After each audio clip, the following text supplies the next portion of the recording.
Intéressons-nous maintenant au profil de cette France en colère. Pourquoi ces Français sont-ils descendus dans la rue aujourd'hui?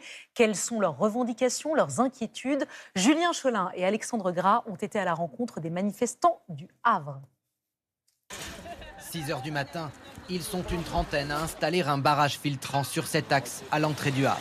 Bonjour monsieur. Parmi eux, des militants syndicaux et d'anciens gilets jaunes. D'autres, moins aguerris, ont rejoint le mouvement via Internet. C'est pas trop dur sous la pluie? Ça va, on est habitué ici. Ce qui les a décidés, c'est la suppression possible de 2 jours fériés. 4 milliards qui sont économisés avec ces 2 jours fériés, c'est la même chose, le même montant que pour l'ISF. Quel message ça envoie à la population? Vous avez un discours très à gauche. Ouais, Est-ce que ça veut dire que le mouvement est très à gauche? En fait, quand on s'est rassemblés en AG, on s'est pas dit toi t'es quoi, toi t'es quoi. C'est juste on était dans un mouvement commun, on s'est pas dit lui. Mais les mots d'ordre sont plutôt de gauche, votre ventrole. Ah oui. Des profils qui varient tout de même selon les points de blocage. Plusieurs points de filtrage se sont constitués au fur et à mesure. On va se rendre sur l'un d'eux qui est tenu par la CGT. Ici, une centaine d'ouvriers salariés des entreprises du secteur ont répondu à l'appel de la section locale du syndicat. C'est quoi le sens de se joindre à ce genre de mouvement par rapport à d'autres types de manifestations un peu plus entre guillemets classiques? C'est de changer. Hein. Les gens en ont marre de faire un tour d'hôtel de ville, ça dure 1 heure et après rentrer chez vous et basta. On essaie de changer le mode d'action.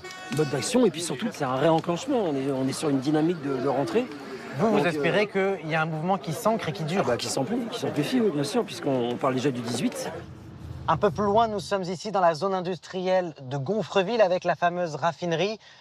Initialement, les autorités craignaient que ce genre d'infrastructure soit prise pour cible. Ce n'est pas le cas, pas ici en tout cas. Pendant ce temps, au centre-ville, On fait partie du mouvement de grève générale. C'est un mouvement national, nous ne sommes pas seuls. une soixantaine de lycéens se sont rassemblés devant les grilles. Du coup, est-ce que vous voulez nous? Oui, je veux bien. Donc dessus, il y a les revendications. Dans notre lycée, il y a eu 2 classes qui ont été supprimées cet été. On dépasse largement les mots d'ordre du 10 septembre là. Oui, c'est ça. C'est purement une manifestation lycéenne. Et on se dit que peut-être que si nous, la future génération, on va bientôt voter, dans presque tous 1 an, on va se mettre à voter, peut-être que le gouvernement va peut-être prendre en compte nos avis. 3500 personnes ont défilé au Havre selon les organisateurs. Parmi eux, cette cadre de la métallurgie. Elle manifeste pour la première fois pour défendre les services publics. Moi j'ai été à l'hôpital pour accoucher, on m'a dit écoutez, restriction de couche à votre enfance, il faut le changer moins.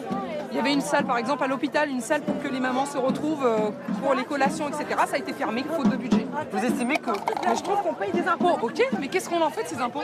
Payer, je suis d'accord, il n'y a pas de souci. Par contre, on veut avoir des retours, que derrière le service public il aille bien. Ici, la CGT prévoit d'ores et déjà d'organiser de nouvelles actions en début de semaine prochaine.